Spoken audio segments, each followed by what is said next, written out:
If a tree falls in the forest, but no loggers are there to cut, strip, stack, and truck, does it make any products? We struggle to have a full crew. You know, we always seem to be short somebody. The timber industry labor shortage. It's a problem he saw falling from miles away. It's been my life. Gary Icola took over his father's Valley County-based logging company in the 1970s. You know, I grew up in it. I was going out in the woods when I was 3. You know, so it has never been just a job. But it is a job, really?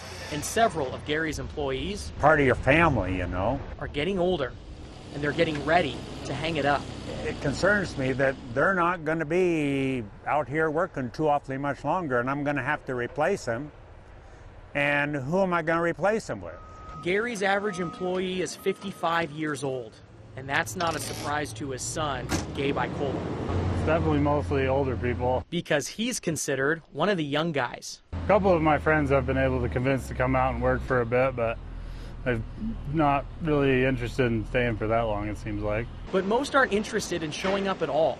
Despite accounting for nearly $2.5 billion of Idaho's economy, the timber industry isn't attracting young workers. That's a perception that it's just nothing but physical work, you know, and that's not the case at all anymore.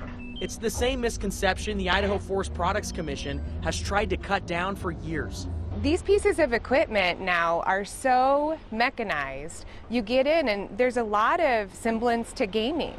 Yeah, there's not too much chainsaw work these days. It's a lot of equipment operating. The logging industry of today is not at all the logging industry of yesteryear. The change in industry begs for a change of strategy. Due to recent updates in technology, loggers today are a little bit more brains than brawn, and the University of Idaho is trying to solve this workforce problem by offering a new degree path. This is not a forester's degree. This is a degree to hire or to train individuals that are interested in going out and working in the forest operations sector on logging operations. Charles Goebel is the U of I Forest, Rangeland, and Fire Sciences Department head. We really have a social contract with the citizens of the state to provide access to high quality and affordable education. In April, the university officially announced their first associate's degree in school history, a 2-year program in forest operations and technology. We were being responsive to the forest products industry across the state. According to numbers from the University of Idaho, lumber sales in the state are increasing at rates faster than loggers can produce. And so our industry is now faced with,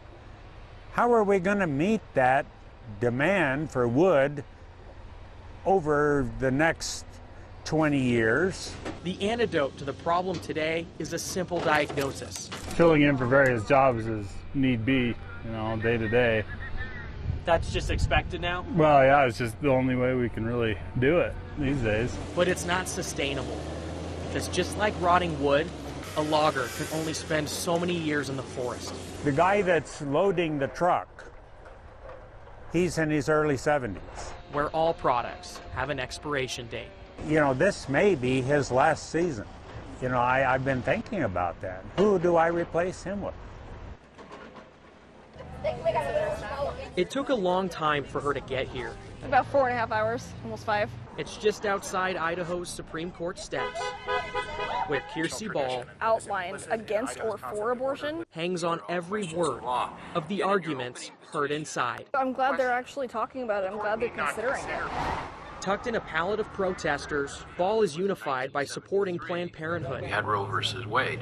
And their work to impose a stay on Idaho's near-total abortion ban.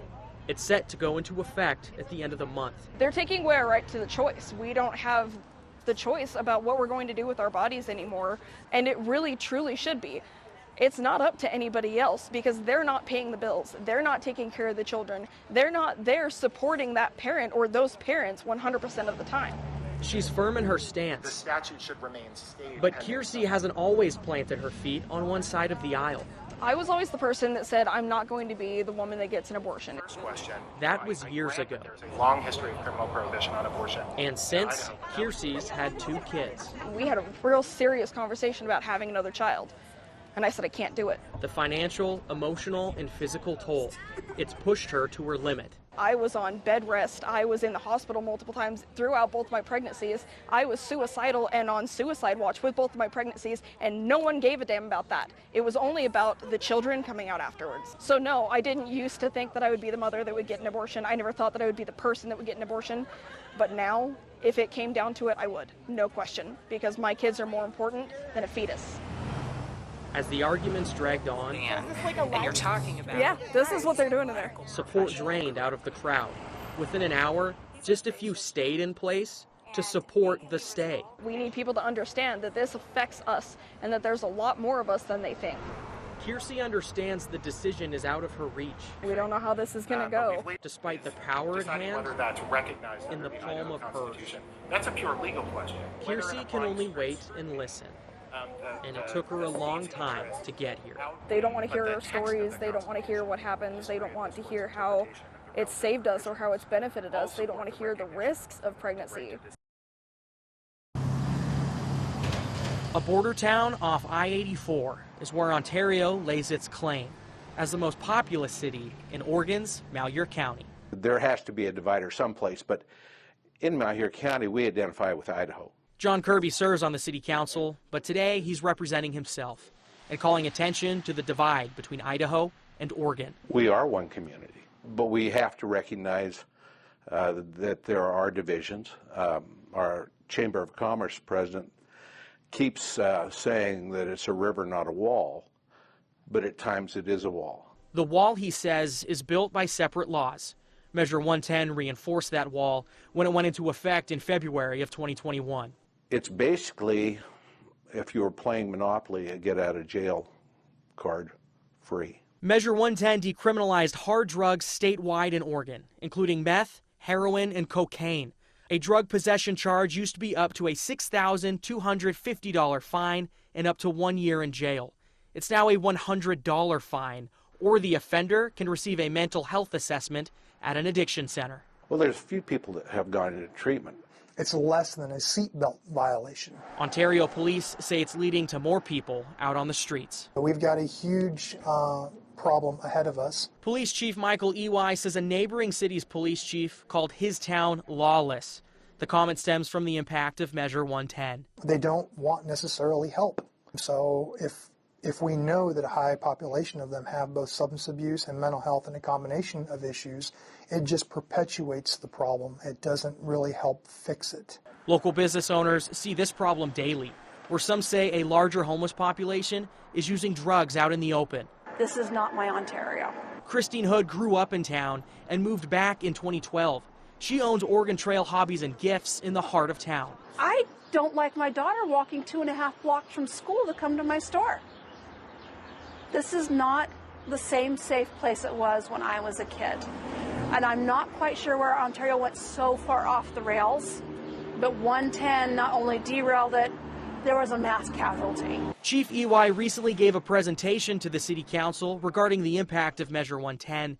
He didn't provide any hard numbers regarding changes in the homeless population and adds the number of criminal calls since 2013 remain largely unchanged. But Chief Ely is focused on the qualitative data.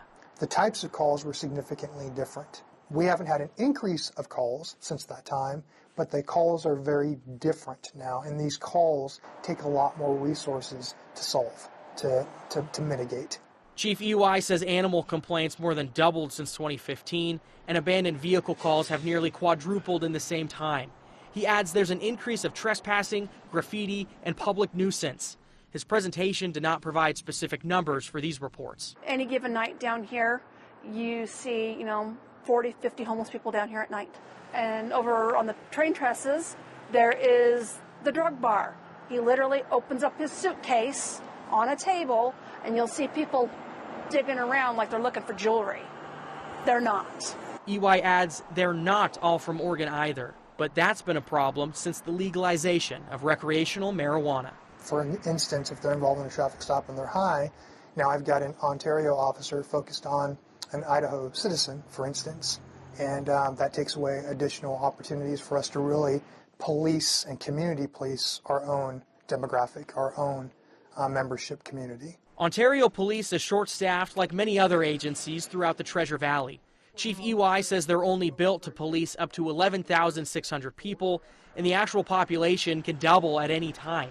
He says that's partially due to travelers passing through town, Idahoans visiting for drug-related reasons, and transients stopping to set up camp. You run across those shops, Idaho plates.